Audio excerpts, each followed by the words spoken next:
Hello guys, मैं आपका भाई दोस्त educator of economics love Kaushik स्वागत करता हूं आपका संपूर्ण बैच में। जल्दी से सारे बच्चे आ जाएंगे और लव सर की क्लास में अटेंडेंस लगा देंगे। अटेंडेंस पता है कैसे लगाते हैं मेरी क्लास में? आज से सब सीख लो, हर एक क्लास में ऐसी अटेंडेंस लगानी पड़ेगी। लाइव चैट कमेंट सेक्शन में लिखेंगे जय हिंद जय सीए। जी हाँ, सीए बनना चाहते हो, बिल्कुल एस्पायरेंट हो तो अपने मन के अंदर एक सीए के लिए इज्जत पहले से ही जागनी चाहिए। तो सारे बच्चे लिखेंगे जय हिंद जय सीए मेरी तरफ से। Very good afternoon everyone. सारे बच्चे आ जाएंगे जल्दी। ये ज़ील एक तुम्हारे अंदर से मुझे पता लगती है, एनर्जी का लेवल पता लगता है कि बच्चे भी बड़े इच्छुक हैं। हाँ, ठीक है, तबीयत मेरी डे बाय डे इंप्रूव हो रही है और एनर्जी का लेवल धीरे-धीरे वापस आ रहा है और धीरे-धीरे तुम्हें पता लग जाएगा लव सर का टीचिंग वे क्या होता है। ठीक है? हाँ जी, बहुत जबरदस्त तरीके से। बिल्कुल, बिल्कुल, बिल्कुल। Very good. तो वेलकम एवरीवन, हम स्टार्ट करते हैं दोस्तों बिज़नेस इकोनॉमिक्स का चैप्टर नंबर 1, जिसका नाम है nature and scope of business economics. इसका ये लेक्चर नंबर 3 है आज आपके सामने। फ्रेश टॉपिक स्टार्ट होगा, बिल्कुल फ्रेश टॉपिक है। आज की क्लास के अंदर चैप्टर नंबर 1 बिज़नेस इकोनॉमिक्स का खल्ली-बल्ली हो जाएगा, मतलब खत्म, स्वाहा हो जाएगा इस चैप्टर का। नहीं? स्वाहा हो जाएगा, बिल्कुल सही बात। ठीक है? चलो जी, बहुत बढ़िया। दोस्तों देखो, चैप्टर स्टार्ट करने से पहले एक बात आपको बताऊंगा। क्योंकि तुम सीए एस्पायरेंट हो, कॉमर्स के बच्चे हो, तो अपनी लाइफ को किस तरीके से तुम्हें जीना है यार, अपनी लाइफ को ना एक इस तरीके से जियो कि तुम्हारे अंदर पूरी कॉर्पोरेट नॉलेज समा जाए। जैसे कि तुम कोई भी प्रोडक्ट यूज करते हो तो तुम्हें पता होना चाहिए उस प्रोडक्ट को बनाने वाली कंपनी कौन सी है। अगर पता लग जाए कि कंपनी कौन सी है तो फिर पता लगाओ उसके कंपेटिटर्स कौन कौन से हैं और वो और कौन से प्रोडक्ट बनाती है, वो कंपनी कौन से देश की है। फॉर एग्जांपल मैगी सब खाते हो तो आपको पता होना चाहिए मैगी नेस्ले बनाती है। बिल्कुल, नेस्ले कंपनी का हेडक्वार्टर स्विट्जरलैंड में है और नेस्ले कंपनी की इंडिया में सबसे स्ट्रॉन्ग कंपटीटर कंपनी है आईटीसी। आईटीसी क्या बनाती है? आईटीसी सनफीस्ट वाली यीपी नूडल्स बनाती है, बिस्किट्स बनाती है, आईटीसी के 5 स्टार होटल्स भी हैं भाई, आईटीसी सिगरेट भी बनाती है, आईटीसी बहुत सारे प्रोडक्ट्स और बनाती है। बिंगो की चिप्स भी आईटीसी बनाती है ना, नहाने का साबुन, deo, many more products ITC बनाती है। आईटीसी की एक कंपटीटर है एचयूएल, हिंदुस्तान यूनिलीवर लिमिटेड। लगता तो है हिंदुस्तान की है लेकिन ये ब्रिटेन की कंपनी है। ये भी बहुत सारे शैम्पू प्रोडक्ट्स बनाती है, टूथपेस्ट बनाती है। ऐसा तुम्हें पता होना चाहिए यार, छोटी छोटी बातें तुम्हें पता होनी चाहिए। तुम कोई टीवी चैनल देख रहे हो तो देखो वो टीवी चैनल कौन सी कंपनी का है। कोई भी शो देख रहे हो, तुम सेंटर फ्रेश की च्युइंगम खा रहे हो तो तुम्हें पता होना चाहिए कि वो इटली की कोई कंपनी है, परफेटी परफेटी बोलते हैं, वो उसको मैन्युफैक्चर कर रही है। क्यों? ये बेसिक नॉलेज तुम्हें पढ़ाई नहीं जाएगी लेकिन पता होना चाहिए। इसलिए पता होना चाहिए, आफ्टर ऑल बहुत सारे बच्चे सीए बनेंगे, बनते हैं बहुत सारे बच्चे सीए सीएस सीएम में, बहुत बच्चे बनते हैं। क्या सबकी सैलरी सेम होती है? सबकी सैलरी सेम नहीं होती। उसकी सैलरी ज्यादा होती है, उसका पैकेज ज्यादा होता है, जिसके अंदर ज्यादा टैलेंट, ज्यादा कॉर्पोरेट नॉलेज, ज्यादा कंपेटिटिव एडवांटेज होते हैं। तो अपनी लाइफ को ऐसे जीते हुए चलना है कि तुम्हारी लाइफ दूसरों से सुपीरियर हो। और भाई ये तो तुम आदत डालोगे ना, ये पता करने की कि कौन सा प्रोडक्ट कौन बना रहा है जो भी तुम डेली लाइफ में कंज्यूम कर रहे हो, तो धीरे धीरे तुम्हारी लाइफ सेट होने लगेगी। ठीक है, तुम दूसरों से आगे बढ़ने लगोगे। ठीक है, अभी तो ये बातें बता रहा हूँ, फिर धीरे धीरे क्लासेस बीती जाएंगी तो शेयर मार्केट की नॉलेज भी आपको होती जाएगी। सब कुछ धीरे धीरे बताता रहूंगा, आपको मजा आता रहेगा। ठीक है, आज की क्लास में मैं लेक्चर नंबर 3 ले रहा हूं दोस्तों, पहला चैप्टर खत्म कर रहा हूं। पिछले चैप्टर में हमने स्कोप ऑफ बिजनेस इकोनॉमिक्स किया था, जहां पर ये बताया था कि बिजनेस के जो इंटरनल इश्यूज होते हैं इसको ऑपरेशनल इश्यूज भी बोलते हैं। इसमें माइक्रो इकोनॉमिक्स को डायरेक्टली अप्लाई कर सकते हैं और जो बिजनेस के एक्सटर्नल इश्यूज होते हैं इसको एनवायरमेंटल इश्यूज भी बोलते हैं। इसमें हम मैक्रो इकोनॉमिक्स को डायरेक्टली अप्लाई कर लेते हैं। ठीक है, तो आज की क्लास में मैं आपको बताऊंगा types of economic system, economy कितने प्रकार की होती है ये बताऊंगा। लेकिन ये बताने से पहले आपकी बुक में जब आप मॉड्यूल को खोलकर देखोगे तो जो लेटेस्ट मॉड्यूल है उसके अंदर एक नया डायग्राम ऐड हुआ है। उस डायग्राम का थोड़ा सा बेसिक आपको बता दूं। देखो जी, ये डायग्राम आपकी बुक में ऐड हुआ है, इसको अंडरस्टैंड कर लेंगे एक बारी। इकोनॉमिक्स में आप इकोनॉमिक प्रॉब्लम्स पढ़ते हो, चॉइस की प्रॉब्लम है, what to produce how to produce पढ़ते हो ना। ठीक है, ये डिपेंड करती है तुम्हारी दो चीजों पर, एंड्स पे और मीन्स पे। ये एंड्स का मतलब क्या होता है और मीन्स का मतलब क्या होता है? दोस्तों टेक्निकल लैंग्वेज में एंड्स का मतलब होता है आपकी वांट्स। आपकी वांट्स, वांट्स जो है वो अनलिमिटेड है। Human wants is unlimited in number, है ना। और हम अपनी वांट्स को कैसे सेटिस्फाई करते हैं? प्रायोरिटाइज करते हैं, ग्रेडेड प्रायोरिटाइज, मतलब जो ज्यादा इंपॉर्टेंट वांट है उसको पहले सेटिस्फाई करते हैं, फिर उसके बाद दूसरी वांट, उसके बाद दूसरी वांट। तो वांट्स की दो फीचर्स होती हैं, ये तो अनलिमिटेड होती है और हम प्रायोरिटी के बेसिस पे इसको सेटिस्फाई करने की कोशिश करते हैं। फिर लिखा है मीन्स। दोस्तों मीन्स का मतलब होता है रिसोर्सेज। रिसोर्स का मतलब क्या है? रिसोर्स का मतलब आपका पैसा। यस, आपका पैसा, आपका टाइम, आपकी प्रॉपर्टी, ये सब चीजें आपके रिसोर्सेज हैं। जो जो चीजें आपके अंडर में आती है, जिस जिस चीज के आप मालिक हो, वो चीज सब आपके रिसोर्स हैं। और रिसोर्स हैं लिमिटेड और हर रिसोर्स के मल्टीपल यूज है। मल्टीपल को बोलते हैं अल्टरनेटिव यूज। जैसे कि मान लो दूध है, मिल्क है, आपके पास रिसोर्स है, मिल्क के मल्टीपल यूज है। आप उससे चाय भी बना सकते हो, कॉफी बना सकते हो, पनीर बना सकते हो, चीज बना सकते हो, घी बना सकते हो, दही, लस्सी वगैरह वगैरह, मल्टीपल यूज है मिल्क, राइट। तो हमारे पास रिसोर्स के मल्टीपल यूजेस हैं। और दोस्तों क्योंकि हमारे पास अनलिमिटेड वांट्स हैं और लिमिटेड रिसोर्सेज हैं, उसके अल्टरनेटिव यूज हैं, इस वजह से स्केर्सिटी की प्रॉब्लम आ जाती है। स्केर्सिटी का मतलब क्या होता है? लिमिट में चीजें अवेलेबल है, मतलब सप्लाई लिमिट में है, लेकिन हमें चाहिए ज्यादा, उसकी डिमांड ज्यादा है ना। This is all about economic problems. बस ऐसे ही डायग्राम मैंने ओवरव्यू ऊपर से समझाया है। बाकी आज की क्लास का मोटिव तो टाइप्स ऑफ इकोनॉमिक सिस्टम को समझना है कि इकोनॉमिक सिस्टम कितने तरीके का होता है। यहां से 100% डंके की चोट पे ले लो, पेपर में क्वेश्चन आएगा ही आएगा, 1,00,000% यहां से पेपर में क्वेश्चन आएगा ही आएगा। आज की क्लास में तुम रिपीट कर लो। अंकुर दास, ग्रेडेड प्रायोरिटाइज का मतलब होता है, ग्रेड का मतलब क्लासिफिकेशन होता है, प्रायोरिटी का मतलब होता है प्रेफरेंस। तो आप अपनी वांट्स को क्लासिफाई करते हो 1 2 3 4, जो सबसे पहले पे आ रही है पहले उसको सेटिस्फाई करने की कोशिश करते हो। ठीक है जी। ओके रिपोर्ट यश, अभिषेक, नथुनी, दीपक, पुनीत चौहान, आदित्य ठाकुर, दीपक 911 मैथ स्टडी, अरे वाह, जय हिंद जैसी है, मोहम्मद तारिक, बहुत बढ़िया, सूर्यपाल, जानवी, गुलधार, कृतिका पांडे। ठीक है, कृतिका पांडे पेज नंबर 1.1 ए है, लेटेस्ट मॉड्यूल से आईसीआई का, जहां पर types of economic system and its types लिखा हुआ है। यूनिट 2 से ये बात हो रही है, चैप्टर 1 की यूनिट 2, यहां से बात कर रहे हैं। देखो जी, तीन तरीके का इकोनॉमिक सिस्टम होता है हमारे पास। एक होती है कैपिटलिस्टिक इकोनॉमी, एक सोशलिस्टिक इकोनॉमी, एक मिक्स्ड इकोनॉमी। कैपिटलिस्टिक इकोनॉमी को आप मार्केट इकोनॉमी भी बोल सकते हो, इसको फ्री मार्केट इकोनॉमी भी बोल सकते हो, इसको एंटरप्रेन्योर इकोनॉमी भी बोल सकते हो, इसको लेजेस फेयर इकोनॉमी भी बोल देते हैं। ये सब बताऊंगा सबके मतलब। इकोनॉमी को मैं शॉर्ट में ऐसे लिख रहा हूं, आप प्लीज पूरा समझना इसको। सोशलिस्टिक इकोनॉमी को हम कमांड इकोनॉमी भी बोल देते हैं। ठीक है, इसको हम प्लान्ड इकोनॉमी भी बोलते हैं और पूरा नाम है सेंट्रली प्लान्ड इकोनॉमी। और फिर मिक्स इकोनॉमी का कोई दूसरा नाम नहीं है। अब समझते हैं इनका असली मतलब क्या है। टाइप्स ऑफ इकोनॉमिक सिस्टम तो मैंने आपको बता दिया, असली मतलब समझो दोस्तों। देखो दिमाग लगाओ। ललिता ने पूछा रिसोर्सेज रिलेटिवली स्केयर होते हैं, रिलेटिवली मतलब कंपैरेटिवली स्केर्स होते हैं। अगर तुम कंपेयर करोगे तो स्केर्सिटी मिलेगी आपको। ठीक है, अश्विनी जरा सी रिकैप थी वो, बस आपको लास्ट क्लास के अंदर स्कोप ही कराया था, बस थोड़ा सा मुझे बताना था। ठीक है, इसलिए उसकी कोई जरूरत नहीं थी। आज की क्लास सबसे ज्यादा इंपॉर्टेंट है, आज की क्लास से सबसे ज्यादा पेपर के अंदर क्वेश्चन आते हैं। तो समझो, देखो तीन देश हैं, तीन देशों के नाम लिखता हूं मैं यहाँ पर हरे रंग से। एक लिखता हूं अमेरिका, एक लिखता हूं रशिया, एक लिखता हूं इंडिया। तीन देश है, इन तीनों देशों में रहने का तरीका अलग है, अलग तरीके से लोग अपनी जिंदगी बिताते हैं, अलग तरीके से लोग बिजनेस करते हैं, अलग तरीके से प्रोडक्शन एक्टिविटी करते हैं। अलग तरीके क्या है, मैं आपको एक एक करके तरीका बताता हूं। सबसे पहले रशिया को ओपन करते हैं। रशिया एक सोशलिस्टिक इकोनॉमी है। सोशलिस्टिक इकोनॉमी एक ऐसे देश को बोलते हैं जहां पर बिजनेस करने की ज्यादा छूट लोगों को नहीं होती। यानी आप कोई भी प्रोडक्शन एक्टिविटी करोगे, कोई भी फैक्ट्री खोलोगे, बिजनेस खोलोगे, तो सरकार से पूछना पड़ेगा। मेन सरकार की ओनरशिप जिस इकोनॉमी के अंदर होती है, उस इकोनॉमी को बोलते हैं सोशलिस्टिक इकोनॉमी। सरकार मतलब गवर्नमेंट, और गवर्नमेंट के लिए यहां पर एक वर्ड यूज किया है स्टेट। स्टेट का मतलब राज्य नहीं है, यहां पर स्टेट का मतलब गवर्नमेंट है। तो जिस देश के अंदर सारे इकोनॉमिक डिसीजंस, ऑलमोस्ट सारे, ठीक है, ऑलमोस्ट सारे इकोनॉमिक डिसीजंस लेने का अधिकार गवर्नमेंट के पास हो, उस देश को बोलेंगे वो सोशलिस्टिक इकोनॉमी है। इसका एग्जांपल है Russia, China, Cuba, Czechoslovakia etcetera. ठीक है, जिस देश के अंदर बिजनेस करने के अधिकार में छूट हो, फ्रीडम हो, ओपननेस हो, जहां पर आप अपनी मर्जी से कोई भी बिजनेस खोल सकते हो, सरकार की दखल अंदाजी यानी इंटरफेरेंस सरकार की ना हो, जहां पर आपके पास पूरी फ्रीडम हो, उस देश को बोलते हैं वो कैपिटलिस्टिक इकोनॉमी है। जैसे कि यूएसए, यूके, जापान, जर्मनी। ठीक है, और जिस देश के अंदर गवर्नमेंट और प्राइवेट प्लेयर्स दोनों का कॉम्बिनेशन बैठता हो, उसको बोलते हैं मिक्स इकोनॉमी। इसका एग्जांपल पूरे वर्ल्ड में सबसे अच्छा हमारा प्यारा देश भारत है। अभी तो मैंने आपको ऊपर ऊपर से बताया है, अब एक एक करके इनकी पोल खोलूंगा, ध्यान रखना। ठीक है, सबसे पहले कैपिटलिस्टिक इकोनॉमी पे आते हैं, इसके बारे में पढ़ेंगे, फिर सोशलिस्टिक और फिर मिक्स इकोनॉमी में। ठीक है जी, आपको क्या पढ़ना है? एक इकोनॉमी लाइक मैं बताता हूं आपको। आपको सबसे पहले कैपिटलिस्टिक इकोनॉमी क्या होती है उसका मीनिंग पढ़ना है, फिर इस इकोनॉमी की फीचर्स क्या होती हैं, फिर इस इकोनॉमी के प्लस पॉइंट्स यानी मेरिट्स, फिर इसके माइनस पॉइंट्स यानी डिमेरिट्स, और फिर ये प्रॉब्लम को सॉल्व कैसे करते हैं। इकोनॉमिक प्रॉब्लम आती है ना, उसको सॉल्व कैसे करते हैं, ये पढ़ना है आपको कैपिटलिस्टिक इकोनॉमी के बारे में। 1 2 3 4 5 टॉपिक हो गए। फिर सोशलिस्टिक इकोनॉमी के बारे में भी पढ़ेंगे और फिर मिक्स इकोनॉमी के बारे में भी पढ़ेंगे। ठीक है जी, ओके बोल दिमाग लगा के। और लिशा शर्मा ने पूछा है which type of economy is better for the development of country. ये तो कंट्री टू कंट्री पे सूट करता है। देखो अमेरिका भी अच्छा ग्रो कर रहा है, रशिया भी अच्छा ग्रो कर रहा है, और इंडिया की ग्रोथ में भी कोई कमी नहीं है। तो एवरी कंट्री मतलब such countries are enjoying their growth at their optimum and बहुत बढ़िया तरीके से कर रहे हैं। मोहम्मद तारिक बहुत बढ़िया। तो यहाँ पर आप इनके बारे में डीपली पढ़ने की जरूरत है। ठीक है जी, नंबर 1 आते हैं कैपिटलिस्टिक इकोनॉमी के बारे में मैं आपको बताता हूँ। देखो जी, कैपिटलिस्टिक इकोनॉमी के मेन पॉइंट सुन लो।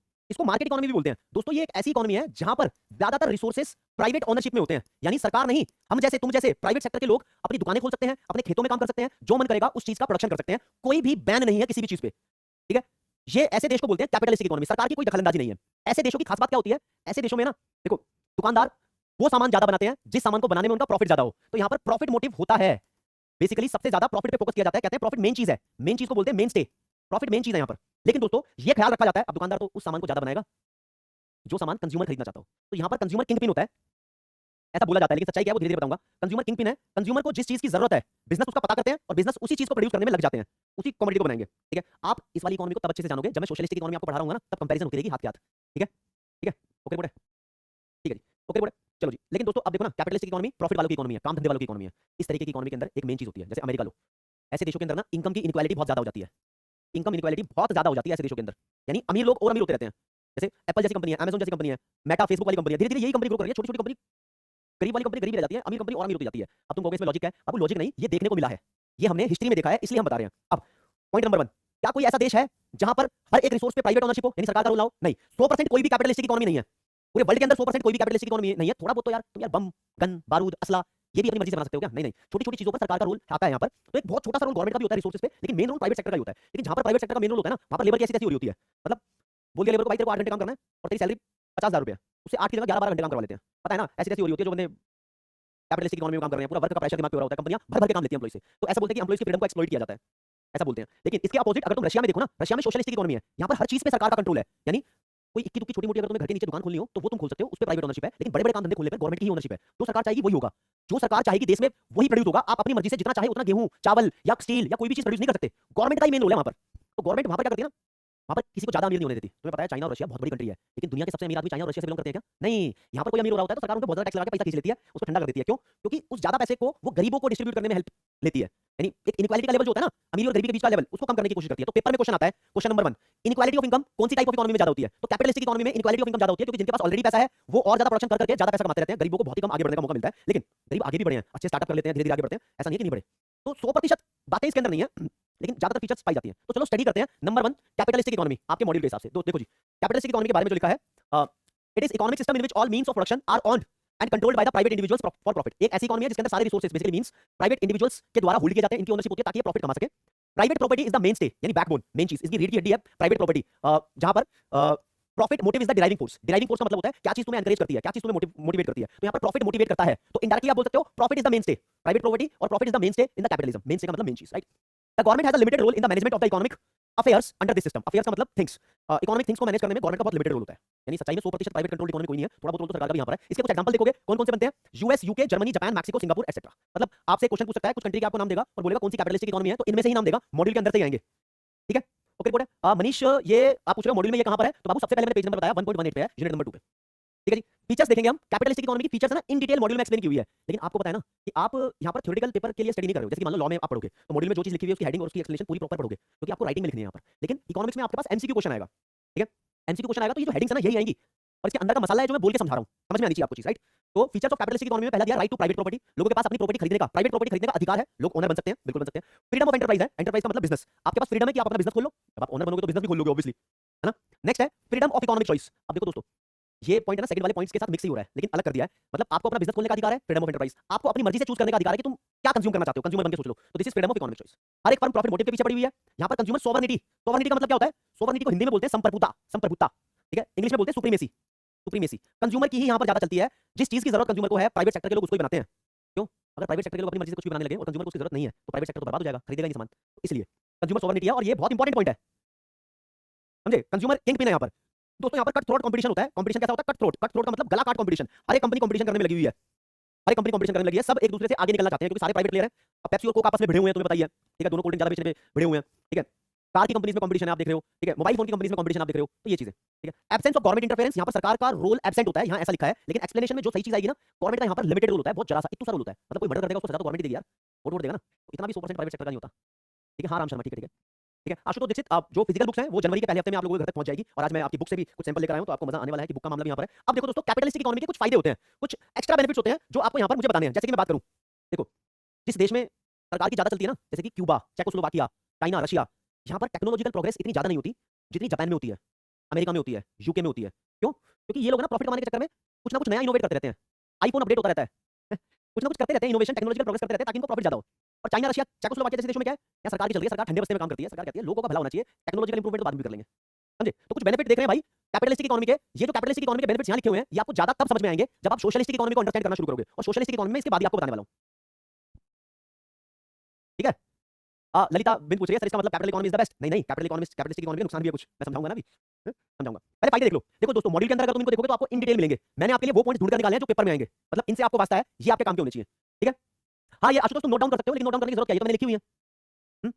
चलो जी आगे चलते हैं। मेरिट्स क्या है, पहला incentive for efficient economic decision. यहाँ पर लोगों के पास इंसेंटिव होता है कि वो बढ़िया इकोनॉमिक डिसीजंस ले सके। एफिशिएंट का मतलब आप समझ के चलो कि बढ़िया, वैसे एफिशिएंट का असली मतलब होता है ऐसी चीज जिसमें वेस्टेज ना हो।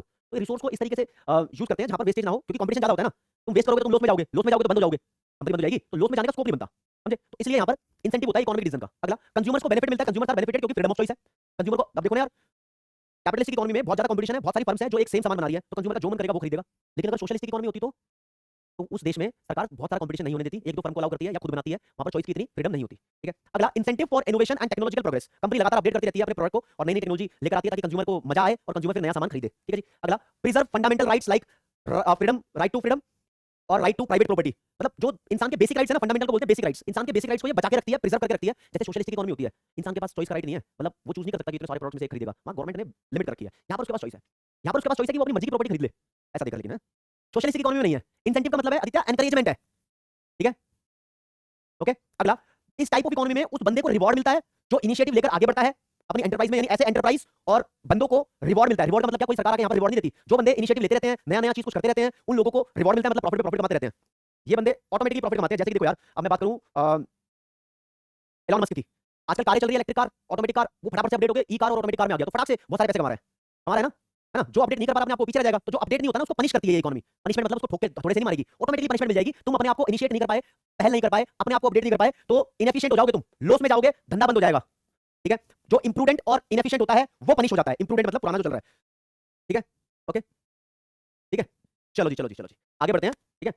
अब जो कैपिटलिस्टिक इकोनॉमी है, यहाँ पर बेसिकली डेमोक्रेटिक फ्रेमवर्क होता है। डेमोक्रेटिक का मतलब होता है लोग यहाँ पर वोटिंग के थ्रू अपनी सरकार चुनते हैं, पब्लिक की मानी जाती है, पब्लिक की सुनी जाती है। अब चाइना, रशिया जैसे देशों में पब्लिक की नहीं सुनी जाती, समझे, ओके। अगला, encourage entrepreneur quality of risk taking. यहाँ पर जो higher the risk higher the profit वाला कांसेप्ट चलता है। अब हार ऑफ में जब आऊंगा तब बताऊंगा, कश्मीर भी आएंगे भाई, ठीक है। हाँ, जो रिस्क लेता है वो आगे बढ़ता है, तो जिसमें रिस्क टेकिंग क्वालिटी होती है उसको आगे बढ़ा जाता है। अब बच्चा बोलेगा सर मॉड्यूल के अंदर ना 10 मैरिट्स गिवन है, आपने 7 कराई है। बाबू मैंने 7 10 की 10 कराई है वैसे तो, लेकिन ये 10 की 10 7 में मिक्स कर दी है क्योंकि यहीं से पेपर के अंदर क्वेश्चन बनता है। एक टीचर का मेन फर्ज क्या है, मेरा मेन फर्ज ये है कि उस डिफिकल्ट टॉपिक्स को मैं आसान बनाऊं, आपके लिए बड़े बड़े कंटेंट को मैं छोटा बनाऊं, ताकि आप पेपर के लिए तैयार हो। कई बंदे मैंने देखे हैं भाई, ये जो पहला चैप्टर है ना, जो मैं लगभग 6 घंटे में खत्म कर दूंगा, 2 घंटे की 3 क्लास में, ठीक है, 5.5 घंटे मान लो, मैं 5 5.5 घंटे में खत्म करूं। अब सारे टीचर देखे मैंने इसको 12 12 14 14 15 15 घंटे में खत्म कर रहे हैं। अरे एक बात बताओ मुझे, ठीक है, मैं अगर आपका एक चैप्टर 15 15 घंटे में खत्म करने लगा तो आपके ऊपर वर्कलोड ज्यादा बढ़ेगा ना। मैं इसको 6 घंटे में खत्म कर रहा हूं, 4 घंटे की तुम्हारी सेल्फ स्टडी, 10 घंटे में चैप्टर झैम पैक होकर रिपोर्ट हो जाता है। समझे? तनिषा, सोशलिस्टिक में डेमोक्रेसी नहीं होती, चाइना में डेमोक्रेसी नहीं है, अमेरिका में डेमोक्रेसी है, ठीक है? हाँ, रिस्क है तो इसका ठीक है, ओके रिपोर्ट। तो मैं लाइक तुम्हारे लिए चीजें मिनिमम करना चाहता हूँ। अब मैं तुम्हारा इतना बड़ा कोर्स कर दूंगा, मैं इसकी लेंथ जबरदस्ती खींच के बढ़ा दूंगा, मतलब वो चीजें भी समझा दूं जो तुम्हें समझनी नहीं है। अगर इकोनॉमिक्स की बात कर रहे हो, तब मैं इकोनॉमिक्स, मास्टर्स ऑफ इकोनॉमिक्स हूं, सब कुछ जिंदगी में इकोनॉमिक्स पढ़ी है, जिंदगी में इकोनॉमिक्स पढ़ाई है, ये बिजनेस इकोनॉमिक्स इतनी सी है। मैं चाहूं एक टॉपिक को इतना एक्सैगरेट कर सकता हूं कि उसके ऊपर मैं इस चैप्टर के ऊपर पूरी बुक पढ़ा सकता हूं आपको, इतना डेप्थ में पढ़ा सकता हूं कि आप इस चैप्टर में इतने इन्वॉल्व हो जाओगे कि आपको 1 2 3 4 की तरह चैप्टर समझ आने लगेगा। लेकिन नहीं, ये क्या नीडेड है? नहीं, this is not the time, ये नीडेड नहीं है। ये ऐसा कर दिया मैंने तो मतलब तुम्हारा नुकसान कर दिया, समझे? 11 चैप्टर हैं बिजनेस इकोनॉमिक्स में जो आपको 10 चैप्टर हैं जो आपको बिजनेस इकोनॉमिक्स में पढ़ने हैं। अगर मैं हर एक चैप्टर की 15 घंटे की एवरेज निकालूं तो 150 घंटे में आपको पढ़ा रहा हूं। कुछ चैप्टर ऐसे भी हैं जो 30 घंटे में होंगे भाई, बड़े-बड़े चैप्टर भी हैं, ठीक है? तो 150 घंटे is enough for economics, right? हां, ठीक है रियांश सर का टेंशन मत लो आप, ठीक है? हां, और मेरी इन्हीं टेक्निक्स की वजह से मेरे पढ़ाए हुए बच्चे इकोनॉमिक्स में सबसे ज्यादा मार्क्स स्कोर करते हैं, 90 प्लस 90 प्लस। जब बच्चा पेपर देता है तब बोलता है ललिता, हां यार सर ने जो बोला वो सब कुछ ठीक था, समझे? हां, दौर तमाम जो मैं पढ़ा रहा हूं वहीं से पढ़ना है आपको, टेंशन मत लो, ठीक है? इनसाइड डेविल पे थोड़ी इंप्रूव हो रही है, ठीक है नीतीश भारती, आगे चलते हैं। अब कुछ कैपिटलिस्टिक इकोनॉमी के नुकसान भी है। क्या नुकसान है? यहां पर अमीरी और गरीबी की इनइक्वालिटी बहुत है, ठीक है? Economic inequality and social injustice यहां पर ज्यादा रहता है, अमीर और ज्यादा अमीर, गरीब और ज्यादा गरीब हो सकता है, समझे? Precedence of property rights over human rights, precedence का मतलब होता है ज्यादा तवज्जो देना। यहां पर ह्यूमन राइट से ज्यादा प्रॉपर्टी राइट पे ज्यादा फोकस करते हैं लोग, पैसा कमाने की सोचते हैं ना, इंसान गया भाड़ में ऐसे ऐसे गिराया, आपने तो प्रॉफिट कमाना है, ये सोच ज्यादा है यहां पर, प्रॉफिट में लगी हुई सारी कंपनी, समझे? परपेचुएट अनफेयरनेस इन सोसाइटी, जो अनफेयरनेस है ना, ये इनइक्वालिटी है, इसी पॉइंट को रिपीट कर रखा है मॉड्यूल ने, ये बनी रहती है। परपेचुएट का मतलब होता है बने रहना, लॉ के अंदर पढ़ा होगा परपेचुअल सक्सेशन, है ना? वहां पर परपेचुएट का मतलब बने रहना, ये अनफेयरनेस जो है बनी रहती है, इनइक्वालिटी बनी रहती है। इग्नोर करते हैं ह्यूमन वेलफेयर को क्योंकि प्रॉपर्टी और profit is the main stay, यही बात यहां पर रिपीट कर दी। तो मेरे को क्या करना चाहिए था, सेकंड और फोर्थ पॉइंट को क्लब करके एक साथ लिखना चाहिए था, और फर्स्ट और थर्ड पॉइंट को क्लब करके एक साथ लिखना चाहिए था, ताकि ये 4 पॉइंट नहीं आपके 2 पॉइंट बन जाए। मेरा काम ये होना चाहिए, ठीक है? परपेचुएट का मतलब होता है बने रहना, मेंटेन, ठीक है? ओके, और exploitation of labour is common, labour को यहां पर एक्सप्लॉइट किया जाता है, 8 घंटे की सैलरी देके 10 10 12 घंटे काम कराया जाता है, क्योंकि लेबर में भी कंपटीशन है, डर रहता है कि भाई कंपनी नौकरी से ना निकाल दे, है ना? मतलब सेफ्टी मेजर्स नहीं है लेबर के लिए ऐसा। लेकिन सोशलिस्टिक इकोनॉमी के अंदर सेफ्टी मेजर्स होते हैं, सरकार बहुत सारे रूल्स बना के रखती है, कोई भी ऐसे लेबर को नौकरी से नहीं निकाल सकता, समझे? और भी नुकसान है, ऐसा बोला जाता है consumer sovereignty is a myth. Sovereignty का मतलब सुप्रीमेसी, मिथ का मतलब बस सिर्फ सोच है, मतलब बोला है कंज्यूमर सोवरेनिटी, इसकी मेरिट है, लेकिन ये नाम नाम की है, लिखने को है, सच्चाई में नहीं है। क्योंकि इन्फ्लेशन, महिपाल सिंह, इन्फ्लेशन भी इसकी डिमेरिट है। मेरे को आने दो टॉपिक पे। रिजर्वेशन का मतलब प्रिजर्व करना, मतलब बचा के रखना, ठीक है? हाँ, बिल्कुल सही। मिथ का मतलब हो गया वहम, कंज्यूमर की जो सुप्रीमेसी है वो नाम मात्र की है, वो वहम है। लगता है कि जो कंज्यूमर को चाहिए बिजनेस वो बनाते हैं, लेकिन नहीं, बिजनेस वो बनाते हैं जिसमें उसको ज्यादा प्रॉफिट होता है। मतलब तुम्हें घटिया क्वालिटी की चीज महंगे में बेच सकते हैं। तो क्या आईफोन 15 उतने रुपए की वर्थ रखता है जितने का वो मार्केट में बिक रहा है? ये क्वेश्चन का आंसर अगर तुम्हारे दिमाग में घुस रहा है तो तुम समझ रहे हो। सॉवरेनिटी का मतलब हो गया सुप्रीमेसी, संप्रभुता, किंग बनना, ठीक है? आगे मिस एलोकेशन ऑफ रिसोर्सेज होती है यहाँ पर, रिसोर्सेज को गलत तरीके से इस्तेमाल किया जाता है। क्यों? क्योंकि ज्यादा लग्जरी गुड्स का प्रोडक्शन किया जाता है यहाँ पर। मतलब एक देश के अंदर तुम उन चीजों का प्रोडक्शन भी करो जो समाज के लिए अच्छी हैं। तुम देश में स्कूल बनाओ, हॉस्पिटल बनाओ, लेकिन उसमें तो इतना प्रॉफिट नहीं है ना? तो लग्जरी गुड्स के प्रोडक्शन में धड़ल्ले से लगे रहते हैं। तो इसलिए रिसोर्सेज को, भाई रिसोर्स तो देश के है ना, उसका मिसयूज कर रहे हैं। Less of merit goods, merit goods का मतलब ऐसी गुड्स जो पब्लिक को फायदा पहुंचाती है, इस पे फोकस कम होता है। जैसे कि हेल्थ और एजुकेशन पे फोकस कम होता है। हेल्थ और एजुकेशन पे फोकस कम मिलेगा आपको कैपिटलिस्टिक इकोनॉमी में। लेकिन आप बोलोगे सर अमेरिका में तो अच्छा हेल्थ और एजुकेशन स्टेटस है, लेकिन बाबू 100% कैपिटलिस्टिक इकोनॉमी कोई नहीं है पूरी दुनिया में, है ना? उस वजह से, ठीक है? वेस्ट ऑफ प्रोडक्टिव रिसोर्सेज, जो प्रोडक्टिव रिसोर्सेज है वो भी वेस्ट हो रहे होते हैं। क्यों? क्योंकि एक रिसोर्स है ना, बहुत सारी चीजों पर लगा होता है, मल्टीपल तरीके से। जैसे कि मानो मैं कार की बात करूं, एक देश के अंदर कार की 5 कंपनियां हैं, A B C D E, पांचों कार का प्रमोशन कर रही हैं, तो रिसोर्स वेस्ट होता है। सोशलिस्टिक इकोनॉमी बोलती है अरे एक ही कंपनी कर लो, कार का ही तो प्रमोशन हो रहा है, समझ रहे हो? तो यहाँ पर सब डुप्लीकेट, मतलब मल्टीपल तरीके से एक ही रिसोर्स को वेस्ट करने में लगे हुए हैं, सब प्रमोशन कर रहे हैं, यानी huge expense on sales promotion and advertisement, सब ऐड कर रहे हैं उसकी, ठीक है? फॉर्मेशन ऑफ मोनोपोलीज, यहाँ पर एक बड़ी कंपनी जब बहुत जाइंट हो जाए तो वो अपनी मोनोपोली बना सकती है, जैसे कि एप्पल की मोनोपोली बनी हुई है, ठीक है, अमेरिका के अंदर। और एक्सेसिव मटेरियलिज्म, मटेरियलिज्म का मतलब होता है भौतिकवाद, भौतिकवाद मतलब सामान, इमोशन पे ध्यान नहीं दिया जाता, मटेरियलिस्टिक पे ध्यान दिया जाता है, पैसों पे ध्यान दिया जाता है। रिलेशन पता है ना, कुछ रिलेशन सिर्फ पैसों के लिए लोग बनाते हैं, तो वो मटेरियलिस्टिक रिलेशन होते हैं। जो रिलेशन हैप्पीनेस, लव, अफेक्शन के लिए बनाए जाते हैं वो सच्चे रिश्ते होते हैं, ठीक है? ओके, मोनोपोलीज का मतलब यहाँ पर होता है भैया सिर्फ अपना ही कंट्रोल बना लेना, और इस मोनोपोलीज का सही मतलब चैप्टर नंबर 4 में आएगा, पूरी मोनोपोली समझाऊंगा वहां पर, ठीक है? देखो बाबू, मैंने आपको ना यूनिट 1 के हैंड रिटन नोट्स दिए हुए हैं, अपलोड करके हैं, वो एक सैंपल है कि इस तरीके से आप अपने आप बना सकते हो। अब मैं आपको हैंड रिटन नोट्स यूनिट 2 के नहीं दूंगा, आप अपने आप बनाओ। अगर मैंने आपको दे दिया ना नोट्स, तो सोचो मैंने आपका नुकसान कर दिया। हाँ, मैंने आपका नुकसान कर दिया। क्यों करूंगा मैं आपका नुकसान? क्योंकि तुम्हारा काम तो पढ़ना है ना और लिखना है उस चीज को, अब नहीं करोगे तो तुम्हारा नुकसान हो गया बाबू, है ना? ऐसे में आगे आने वाले किसी और चैप्टर के भी हिंट के तौर पर नोट्स आपको दे दूंगा, ठीक है? बच्चे बोलते हैं 8 point miss allocation of resource, मतलब रिसोर्स को यार सिर्फ लग्जरी गुड्स के प्रमोशन पे लगना चाहिए क्या? मतलब लग्जरी गुड्स के प्रोडक्शन पे लगना चाहिए क्या? नहीं, ज्यादातर रिसोर्सेज लग्जरी गुड्स के प्रोडक्शन पे लगे रहते हैं। अमेरिका में देख लो यार, जापान में देख लो, जो हाई-फाई चीजें हैं उनके प्रोडक्शन पे ज्यादा चीज लगी हुई है, जो बेसिक नीड्स है उस पे रिसोर्स कम प्रोडक्शन होते हैं, ठीक है? वेरी गुड भाई, वेरी गुड, ठीक है? अब मोनोपोली का मतलब होता है सिंगल पावर बन जाना, मतलब एक कंपनी इतनी बड़ी हो जाना कि वो खुद ही सब कुछ कर रही है। मोनोपोली का चलो क्रैक करते हैं, मोनोपोली का मतलब क्या होता है? देखो जी, अब मैं डिटेल में तुम्हारे पास जाने लग गया ना, तुम बोलोगे यार मोनोपोली एक ग्रीक शब्द है, ग्रीक मतलब यूरोप में कंट्री है, ग्रीस उस देश से लिया गया है। ये दो शब्दों का कॉम्बिनेशन है, एक मोनो, एक पोली। मोनो का मतलब होता है सिंगल, पोली का मतलब होता है फर्म। मतलब जैसे इंडिया में रेलवे की मोनोपोली है, इंडियन रेलवे की सरकार की मोनोपोली है, यानी अगर आपको रेल से कहीं जाना है, दिल्ली से मुंबई जाना है, तो तुम अपनी प्राइवेट ट्रेन पकड़ के नहीं जा सकते, सरकार की रेल चलेगी पटरी पे। एकाधिकार बोलते हैं इसको, सिंगल सेलर, ओके? तो ये बनने के चांस कैपिटलिज्म में ज्यादा होते हैं, ठीक है जी? ये पढ़ा दिया मैंने, बताया आपको कि कैपिटलिस्टिक इकोनॉमी के बारे में आपको 5 आइटम पढ़ाऊंगा। 5 आइटम क्या? एक होगा मीनिंग करा दिया, फीचर करा दी, मेरिट करा दी, डिमेरिट करा दी। अब ये अपनी इकोनॉमिक प्रॉब्लम्स को सॉल्व कैसे करते हैं? कैपिटलिस्टिक इकोनॉमी अपनी इकोनॉमिक प्रॉब्लम को सॉल्व कैसे करते हैं, ये बताऊंगा दोस्तों। देखो जी, इकोनॉमिक प्रॉब्लम हेडिंग बनेगी how do capitalist solve central economic problems, ठीक है जी? कैसे सॉल्व करते हैं? देखो, व्हाट टू प्रोड्यूस, पहली प्रॉब्लम है किस चीज का प्रोडक्शन करना है, भैया उस चीज का प्रोडक्शन ज्यादा करते हैं जो एक्सपेंसिव होती है, सस्ती चीजों का प्रोडक्शन कम किया जाता है, हो गई सॉल्व। हाउ टू प्रोड्यूस में हम देखते हैं कि कैपिटल इंटेंसिव टेक्निक या फिर लेबर इंटेंसिव टेक्निक किसको यूज करना है, तो ये कंट्री टू कंट्री पे डिपेंड करता है, कंपनी को जो सस्ती लगेगी, जो सस्ता यानी जो अफोर्डेबल लगेगा उसको यूज करेगी। अब ये हर देश में अलग है, कोई इंडिया में हो तो वो लेबर इंटेंसिव यूज करेगा, कोई जापान में हो तो वो कैपिटल इंटेंसिव यूज करेगा, है ना। तो जो कंपनी को सूटेबल लगेगा वो यूज करेगा और ये प्रॉब्लम सॉल्व, ठीक है। फॉर होम टू प्रोड्यूस, किसके लिए प्रोडक्शन करेंगे, गरीबों के लिए, अमीरों के लिए, भैया ज्यादातर प्रोडक्शन रिच लोगों के लिए किया जाता है, वही माल देते हैं, ठीक है। फिर चौथी प्रॉब्लम है what provisions should be made for economic growth, लेकिन मॉड्यूल में लिखा हुआ है उस प्रॉब्लम के अंदर का मसाला कि कंजम्पशन, सेविंग और इन्वेस्टमेंट कितनी करनी है किस पे डिसाइड करता है, भैया सेविंग डिपेंड करती है इंटरेस्ट रेट पे। अगर आप हाउस सेविंग कौन करता है, जनता, जनता को बैंक ज्यादा इंटरेस्ट दे रहे हैं तो जनता ज्यादा सेविंग करेगी, कम इंटरेस्ट दे रहे हैं तो कम सेविंग करेगी। क्वेश्चन क्या आएगा कि सेविंग किस पे डिपेंड करती है, इंटरेस्ट पे डिपेंड करती है, यही क्वेश्चन बनेगा, दैट्स इट, ठीक है। इन्वेस्टमेंट मतलब पैसा लगाना, ये डिपेंड करता है रेट ऑफ रिटर्न पे, यानी पैसा लगा के तुम्हें कितना बेनिफिट होगा, that is profit, that is profit, समझ रहे हो। इसके अंदर प्रॉफिट ज्यादा होगा तो इन्वेस्टमेंट ज्यादा करोगे। और कंजम्पशन किस चीज का, कंज्यूमर के हिसाब से कंजम्पशन, मतलब जो कंज्यूमर चाहता है वो चीज को प्रोड्यूस किया जाता है, ठीक है। ये तो मतलब यहां से क्वेश्चन आने के चांस है नहीं, इससे क्वेश्चन नहीं आएगा। अभी कैपिटलिस्टिक इकोनॉमी खत्म नहीं हुआ है दोस्तों, आपको अब एक मेन चीज कराता हूं, यहां से पेपर में बहुत बार क्वेश्चन आता है, कॉन्सेप्ट है प्राइस मैकेनिज्म। बोलते हैं प्राइस मैकेनिज्म क्या होता है, it is a system of solving economic problem through market forces of demand and supply. देखो जी चैप्टर नंबर 2 में आप आओगे ना तो डायग्राम पढ़ेंगे हम, ऐसा होता है डिमांड का डायग्राम, डिमांड कर्व, ऐसा होता है सप्लाई का डायग्राम। यहां पर ये दोनों एक दूसरे को काटते हैं ना, इसको बोलते हैं इक्विलिब्रियम सिचुएशन। यहां पर इक्विलिब्रियम प्राइस डिसाइड होता है। आप ये मान के चलो जैसे हमारे पास पावर होती है, फोर्स होती है, मार्केट में दो फोर्स होती है। हाँ ध्वनि बिल्कुल सही बोल रही है, मार्केट में दो फोर्स होती है, एक बायर के पास, बायर करता है डिमांड, उसको बोलते हैं डिमांड वाली फोर्स, एक होती है दुकानदार यानी सेलर के पास, सेलर करता है सप्लाई। तो एक डिमांड वाली फोर्स, एक सप्लाई वाली फोर्स, ये दोनों मिलकर चीजों को ऑटोमेटिकली डिसाइड कर रही होती है किसी भी कमोडिटी का प्राइस क्या होना चाहिए। अब इस चीज की डेप्थ में एक्सप्लेनेशन आपको मिलेगी चैप्टर नंबर 2 में, चैप्टर नंबर 2 के एंड में बताऊंगा, और चैप्टर नंबर 4 में भी है ये चीज, ठीक है, कि कैसे ये चीज डिसाइड होती है। कोई पूछ ले प्राइस मैकेनिज्म क्या होता है, प्राइस मैकेनिज्म मार्केट फोर्सेस के द्वारा इकोनॉमिक प्रॉब्लम्स के सॉल्व करने को बोलते हैं। और ये प्राइस मैकेनिज्म कौन सी टाइप ऑफ इकोनॉमी में होता है बाबू, एक कैपिटलिस्टिक इकोनॉमी में होता है। क्यों, क्योंकि जो सोशलिस्टिक इकोनॉमी होती है ना, जहां पर सरकार की ज्यादा चलती है, वहां पर सरकार खुद डिसाइड करती है, खुद डिसाइड करती है किसी भी कमोडिटी का प्राइस, सरकार खुद डिसाइड करती है। और जो प्राइस सरकार डिसाइड करती है ना, यानी प्राइस डिसाइडेड या डिटरमाइंड बाय गवर्नमेंट, जो गवर्नमेंट ने प्राइस डिसाइड किया है ना, वो जबरदस्ती प्राइस डिसाइड किया है, ऐसे प्राइस को बोलते हैं एडमिनिस्टर्ड प्राइस। एडमिनिस्टर्ड प्राइस, ऐसा क्वेश्चन है मॉड्यूल के अंदर भाई, एडमिनिस्टर्ड प्राइस क्या होता है। एडमिनिस्टर्ड प्राइस वो होता है जो गवर्नमेंट के कंट्रोल से डिसाइड किया जाता है, गवर्नमेंट के इंटरफेरेंस से डिसाइड किया जाता है, ठीक है। ओके रिपोर्ट है, ललिता बिंद्रे सही बोला, determination of price in different market chapter 4 में है, ठीक है, ठीक है, ओके रिपोर्ट है जी। थैंक यू दशरथ राउत, हाँ तभी ठीक हो रही है, लग रहा है ना ठीक हो राउत, चलो जी। तो ये तो सोशलिस्टिक इकोनॉमी में होता है।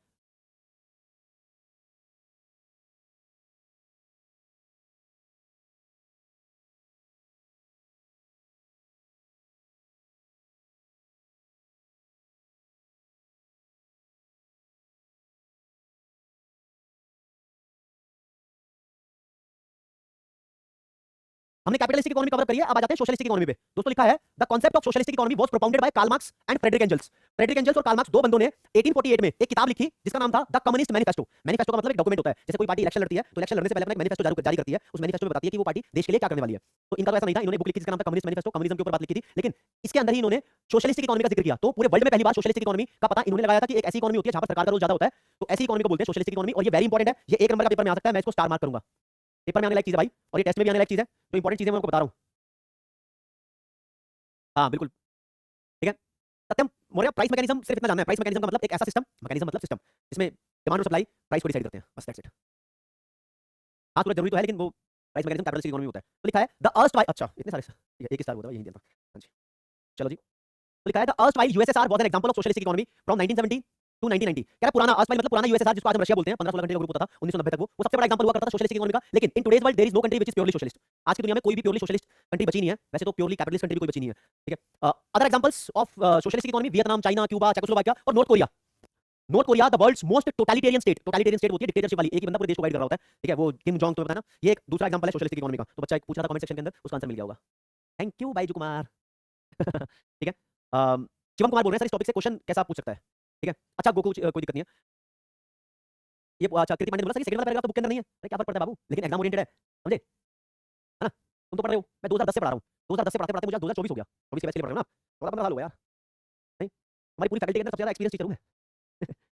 हाँ एमसीक्यू हर क्लास के अंदर एमसीक्यू कराऊंगा, क्योंकि तुम्हारा एमसीक्यू बेस पेपर है। पहले तुम्हें कहानी सुनाऊंगा, मेरा पढ़ाने का तरीका क्या है, पहले तुम्हें कहानी सुनाऊंगा, थोड़ा बोर करूंगा, परेशान करूंगा, फिर जो क्वेश्चन कराऊंगा वो एग्जाम रिलेटेड ही होंगे, ठीक है।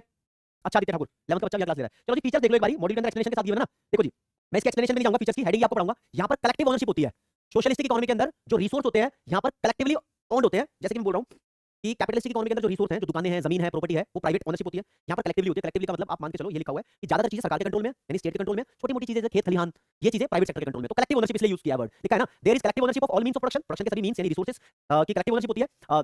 जैसे कि इसमें क्या चीज इंक्लूड नहीं है, small farm, workshop, trading firms, ये चीज इंक्लूड नहीं है।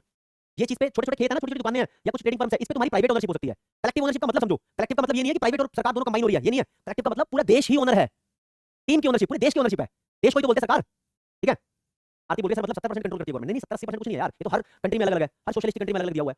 किसी में 90% गवर्नमेंट का कंट्रोल है, किसी में 70% गवर्नमेंट का कंट्रोल है, समझ रहे हो? तो मतलब ओवरऑल कलेक्टिव का मतलब देश, पूरा देश कलेक्टिव ओनर है, देश को ही तो सरकार बोला हुआ है, ऐसा बोला हुआ है, ठीक है। यहाँ पर मेन मुद्दे की बात है, हर चीज के लिए इकोनॉमिक प्लानिंग होती है। जैसे कैपिटलिस्टिक इकोनॉमी की मेन फीचर प्राइस मैकेनिज्म है, ऐसे सोशलिस्टिक इकोनॉमी की मेन फीचर है इकोनॉमिक प्लानिंग। दोस्तों क्या होता है मैं बताता हूं आपको। जो सोशलिस्टिक इकोनॉमी है ना, यहाँ पर सरकार प्रॉब्लम्स को सॉल्व करने के लिए एक प्लानिंग अथॉरिटी बनाती है, इसको बोलते हैं पूरा सेंट्रली प्लान्ड अथॉरिटी। मान लो रशिया, चाइना जैसे देशों में कोई बड़ी इकोनॉमिक प्रॉब्लम आती है तो यहाँ के नेता वेता बैठ के प्लानिंग अथॉरिटी बनाते हैं, टीम बनाते हैं, वो प्लानिंग के बेसिस पर प्रॉब्लम को सॉल्व करते हैं। इसके बेसिस पर, प्लानिंग के बेसिस पर प्रॉब्लम को सॉल्व करते हैं। तो इकोनॉमिक प्लानिंग यहाँ पर मेन है, यानी तुम्हें क्या प्रोड्यूस करना है, what to produce, how to produce, सारे डिसीजन देश की सेंट्रल प्लानिंग अथॉरिटी के द्वारा लिए जाते हैं। लेकिन मुद्दे की बात है यहाँ पर एब्सेंस ऑफ कंज्यूमर चॉइस होती है, कंज्यूमर सॉवरेनिटी यहाँ पर रेस्ट्रिक्टेड है। क्यों? क्योंकि देश के अंदर क्या बिकेगा, क्या कंज्यूमर खरीद सकता है, इसके ऊपर सरकार का कंट्रोल है, government will decide what to produce, ठीक है, ठीक है, ओके रिपोर्ट है, ठीक है जी। लेकिन यहाँ पर एक मेन बात बताऊंगा आपको, the right to work is guaranteed. यहाँ पर जनता को काम मिलेगा, ये गारंटी है, यानी लोगों का भला बहुत सोचा जाता है यहाँ पर, ठीक है। चलो जी, और फीचर आ जाओ अगली। रिलेटिवली इक्वल इनकम डिस्ट्रीब्यूशन, अगर कैपिटलिस्टिक इकोनॉमी से कंपेयर करें तो सोशलिज्म के अंदर इनकम का डिस्ट्रीब्यूशन में इनइक्वालिटी ज्यादा नहीं होती, रिलेटिवली कम होती है। सोशल इक्वालिटी, इनकम इक्वालिटी यहाँ पर लेस होती है, लेस, ठीक है, ओके।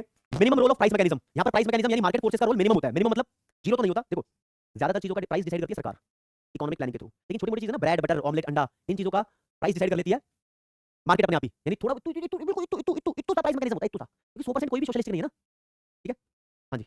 और एब्सेंस ऑफ कंपटीशन, या कंपटीशन तुम्हें देखने को नहीं मिलेगा, क्योंकि जो सरकार चाहेगी वही होगा। सरकार बोलेगी तुझे तू आलू बना तो तू आलू बनाएगा, उसे चाहिए टमाटर बना तो टमाटर बनाएगा, उसके कंपटीशन में कोई खड़ा ही नहीं हो सकता, सरकार ने बोला है इसलिए, ठीक है। तो कौन किस चीज का, सरकार ही खुद पूरे देश का एंटरप्रेन्योर है, सरकार ही खुद चाह रही है, सोल एंटरप्रेन्योर है यहाँ पर, ठीक है। दीस आर द फीचर्स दोस्तों। एक बार इसकी मेरिट्स और डिमेरिट्स देखने से पहले मैं आपको कुछ क्वेश्चन कराना चाहूंगा। और लो जी, क्वेश्चन सबसे पहले मैं लेकर आता हूं आपके लिए आपकी बुक से। बुक के अंदर जो एक्सरसाइज दी हुई है उसका 35वां क्वेश्चन है, 35वां लिखा हुआ है, administered price refers to. Administered price का मतलब क्या होता है? Price determined by the forces of demand and supply, ऐसा प्राइस जो डिमांड सप्लाई से डिसाइड हुआ है, या प्राइस डिटरमाइंड बाय सेलर्स, जो दुकानदारों ने प्राइस डिसाइड किया उसको बोलते हैं, या price determined by external authority which is usually the government, यानी बाहरी चीजें जैसे गवर्नमेंट के द्वारा जो प्राइस डिसाइड होता है उसको एडमिनिस्टर्ड प्राइस बोलते हैं, या इनमें से कोई भी सही आंसर नहीं है। तो एबीसीडी चार ऑप्शन है आपके पास, और मैं आपको देता हूं यहां पर, थोड़ा सोच लो, रेस्ट भी कर लो, 45 सेकंड से इसका आंसर देने के लिए। चलो जी, 45 सेकंड में आपको इसका आंसर देना है जी उस्ताद, फाइनल टाइम इज अप। दोस्तों मैं पहले बता चुका हूं, सरकार के द्वारा जो प्राइस डिसाइड किया गया है वो तुम्हारा एडमिनिस्टर्ड प्राइस होता है, और देखते कितने बच्चों ने सही आंसर दिया, बहुत बढ़िया। इससे ज्यादा एक्यूरेसी तुम्हारी सब्जेक्ट में आती होगी क्या, ठीक है। तिंदम, सूर्या, रिमझिम, यश और Vishal they are the toppers of this answer. इसके अलावा कुछ और क्वेश्चंस भी हैं जो मैं यहां लाया हूं, तो मैं आपसे डिस्कस करूंगा। देखो दोस्तों, लिखा है a mixed economy to solve its central problem relies on. Mixed economy मैंने पढ़ाई नहीं है, ठीक है ना, लेकिन बता देता हूं। जैसे सोशलिस्टिक और कैपिटलिस्टिक इकोनॉमी के अंदर प्राइवेट सेक्टर डिसाइड करता है कि क्या प्रोड्यूस करना है, सोशलिस्टिक इकोनॉमी के अंदर सरकार डिसाइड करती है क्या प्रोड्यूस करना है, मिक्स्ड इकोनॉमी के अंदर दोनों मिलकर डिसाइड करते हैं। तो यहां पर इकोनॉमिक प्लानिंग और प्राइस मैकेनिज्म, ये कैपिटलिस्टिक का है, ये सोशलिस्टिक का है, दोनों मिलकर डी वाला will be the right answer in that case. अगला, in a socialistic economy the basic force of economic activity is profit. कहते हैं सोशलिस्टिक इकोनॉमी के अंदर इकोनॉमिक एक्टिविटी यानी प्रोडक्शन एक्टिविटी स्टार्ट करने के लिए जो बेसिक फोर्स है वो प्रॉफिट है। ये बात सही है या गलत है? बाबू पूरी गलत है, क्योंकि ये प्रॉफिट कमाने की बेसिक फोर्स कैपिटलिस्टिक इकोनॉमी के अंदर होती है, ठीक है। The interference of government is very limited. कौन सी इकोनॉमी में गवर्नमेंट का रोल बहुत लिमिटेड होता है? वो कैपिटलिस्टिक इकोनॉमी में होता है। In competitive economy the uncrowned king कौन होता है? मतलब बिना ताज का बादशाह कौन है? बिना ताज का बादशाह कंज्यूमर है। कंपेटिटिव इकोनॉमी का मतलब आप यही जान लो, कंपेटिटिव इकोनॉमी का मतलब होता है कैपिटलिस्टिक इकोनॉमी। फिर ये मत बोलना लव सर ने बताया था, ये तुमसे नहीं पूछा यार। Best of competition is found in, ये बहुत इंपॉर्टेंट क्वेश्चन है दोस्तों। बेस्ट ऑफ कंपटीशन कहां पर होता है? बाबू बेस्ट ऑफ कंपटीशन आप देखोगे कैपिटलिस्टिक इकोनॉमी में होता है, यानी धड़ल्ले का कंपटीशन होता है, हर चीज के लिए कंपटीशन है, वो बेस्ट ही एक तरीके से। एक ही बंदा बनाए तो ज्यादा बढ़िया, ठीक है। और बाकी के दो क्वेश्चन हो रहे हैं, मैं थोड़ी देर में आपको कराऊंगा। अपने टॉपिक में वापस आ जाता हूं, हमारा दिमाग ज्यादा नहीं चाटूंगा।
दो क्वेश्चन आगे उससे रिलेटेड है, हाँ जी। चलो जी, फीचर्स ऑफ सोशलिस्टिक इकोनॉमी के बाद इसके मेरिट्स बहुत हल्के हैं। मेरिट्स ऑफ सोशलिस्टिक इकोनॉमी है, क्या क्या फायदे हैं merits of socialistic economy? Socialistic economy के फायदे क्या हैं? फायदा है जी, यहाँ पर राइट टू वर्क है, मैंने बीच में बताया था फीचर्स में, कंज्यूमर के बंदे को राइट है कि वो काम कर सकता है, सरकार उसको काम देगी भी, बिल्कुल है, ठीक है। और एक minimum standard of living maintain रहता है। कैपिटलिस्टिक इकोनॉमी में क्या है, high standard of living maintain करने के लिए लग्जरी गुड्स बनाई जाती है। यहाँ पर सबसे पहले बेसिक चीजों पर ध्यान दिया जाता है ताकि लोगों का minimum standard of living maintain रहे, गरीब बंदा भी सेफ और सुरक्षित रहे, ठीक है। लेबरर्स मतलब वर्कर्स, वर्कर्स और कंज्यूमर्स दोनों प्रोटेक्टेड होते हैं, एक्सप्लॉइटेशन नहीं होती। सरकार 5 घंटे बोलकर 10 घंटे काम नहीं कराती, जितना बोलती है उतना ही काम कराती है, ठीक है। अगला कॉम्प्रिहेंसिव सोशल सिक्योरिटी होती है। कॉम्प्रिहेंसिव का मतलब डिटेल, मतलब सरकार जनता की सुरक्षा चाहती है, यहाँ पर सोसाइटी की सिक्योरिटी है। ऐसा नहीं है कि कभी भी कुछ भी हो सकता है। प्राइवेट सेक्टर ने निकाल दिया नौकरी से, ठीक है, कोई पैसा नहीं दिया, सरकार है, सेफ्टी है। अब तुम्हें पता है कि प्राइवेट सेक्टर में नौकरी करोगे तो शायद तनख्वाह ना मिले, सरकार के पास काम करोगे तो तनख्वाह की गारंटी है, ठीक है। मैं आऊंगा सत्यम क्वेश्चन में, आप टेंशन मत लो, ठीक है। चलो जी आ जाओ, डीमेरिट देखेंगे इसकी, नुकसान भी है कुछ सोशलिस्टिक इकोनॉमी के। Predominance of bureaucracy. ब्यूरोक्रेसी का मतलब क्या होता है, ब्यूरोक्रेसी का मतलब तुम मान के चलो सरकारी वर्कर्स को ब्यूरोक्रेट बोलते हैं, ये प्रीडोमिनेंट होते हैं, मतलब हर जगह हवाबाजी करते हैं। अब तुम देखियो यार, मैं ब्यूरोक्रेसी का आपको एक एग्जांपल बताऊं थोड़ा सा। मैंने देखा, मेरे को ना एक फंक्शन में इनवाइट किया था लोकल एरिया के अंदर, तो भाई फंक्शन था, बढ़िया नाच गाना वहाँ चल रहा था। तो इरफान भाई, एक्सप्लॉइटेशन का मतलब होता है उनका मिसयूज करना, ठीक है ना, कुछ और बोल के कुछ 5 घंटे बोल के 8 घंटे काम कराना, एक्सप्लॉइट करना है। हाँ, बढ़िया तरीके से बढ़िया आयोजन किया हुआ था, नाच गाने का एकदम रंगारंग कार्यक्रम रचा हुआ था भाई। अपन बैठे थे चीफ गेस्ट की तरह और बढ़िया तरीके से। अब जिन लोगों ने वो प्रोग्राम करवाया था ना, उनके कुछ चेले लोग थे जो भीड़ को मेंटेन कर रहे थे, जो भीड़ को मेंटेन कर रहे थे, वो भीड़ के सामने ऐसे दादा बन के चल रहे थे, चले साइड हो, चले साइड हो, चले साइड हो, पब्लिक को ऐसे कर रहे थे, मतलब हीरोगिरी दिखा रहे थे।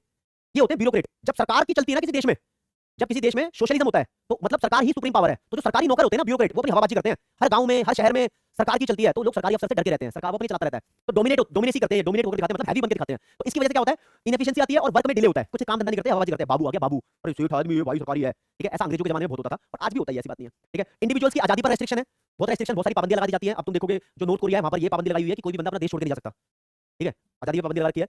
Takes away from basic rights like property rights. जनता के पास जैसे राइट टू चूज होना चाहिए, अपनी प्रॉपर्टी खरीदने का अधिकार होना चाहिए, ऐसे बेसिक राइट होनी चाहिए ना, बेसिक को बोलते हैं फंडामेंटल राइट। मॉड्यूल में फंडामेंटल लिखा है बेसिक की जगह, ऐसे फंडामेंटल से दूरी कर दी जाती है, मतलब तुम अपनी मर्जी की प्रॉपर्टी नहीं खरीद सकते, समझे। अब बच्चा पूछ रहा है इनएफिशिएंसी कैसे, अरे वो काम करने में देरी करते रहेंगे, टाइम पे काम नहीं होगा तो वेस्टेज ऑफ रिसोर्स होगी ना, वेस्टेज करने को बोलते हैं इनएफिशिएंसी, ठीक है। No incentive for hard work. अगर तुम सरकार के लिए काम भी करते हो ना, बेजोड़ काम करते हो, बहुत मेहनत से शिद्दत से काम करते हो, सरकार तुम्हें कोई फालतू इंसेंटिव नहीं देगी। प्राइवेट सेक्टर में मिल सकता है, तुमने एक्स्ट्रा ऑर्डिनरी काम करके दिखाया तो मिलेगा, ठीक है। यहाँ कुछ नहीं मिलेगा, यहाँ इग्नोर भी कर देते हैं, ठीक है। और एडमिनिस्ट्रेटेड प्राइस होता है, गवर्नमेंट अपना प्राइस कंट्रोल करती है, दिस इज द डीमेरिट।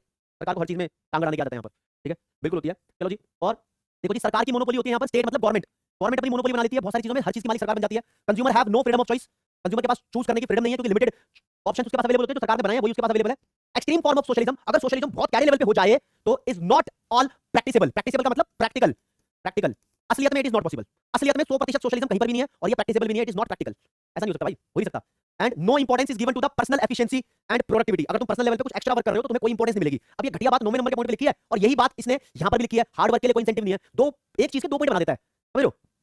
ये डीमेरिट ऑफ कोर्स, हाँ है तो चेतन भाई डीमेरिट भाई, क्या करें, ठीक है जी। अब क्वेश्चन बनता है कि ये सोशलिस्टिक इकोनॉमी सेंट्रल प्रॉब्लम को कैसे सॉल्व कर लेती है। बाबू चाहे कोई भी सेंट्रल प्रॉब्लम हो, ये सबको अलग अलग नहीं, ये प्लानिंग के बेसिस पे सेंट्रल प्रॉब्लम को सॉल्व करेगी, on the basis of planning.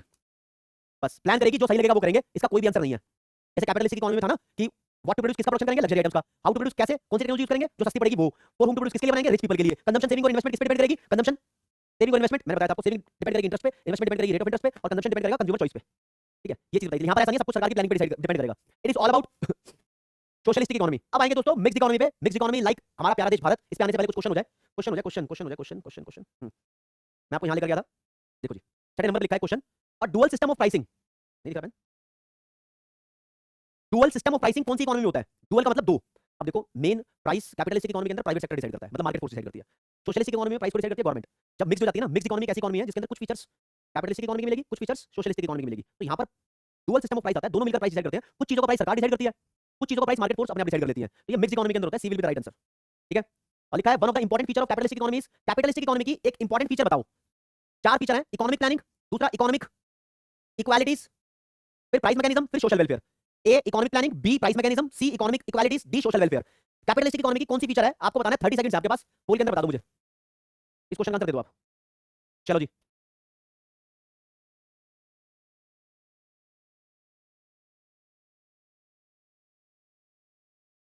चलो जी दोस्तों, में पूछा है और ये बुक जो नहीं बनाई है ना, ये बुक के क्वेश्चंस हैं जो बच्चों को ई बुक की फॉर्म में प्रोवाइड की हुई है, ठीक है। बता देता हूं, time is up. Price mechanism है, पहले से बता रहा हूं, B will be the right answer here, तो बी को टिक कर देंगे। ज्यादातर बच्चों ने सही आंसर दिया है, Sindham, Aniket, Kalyani, Tasmiya, Mukund Agarwal are the toppers of this answer, ठीक है जी। चलो जी,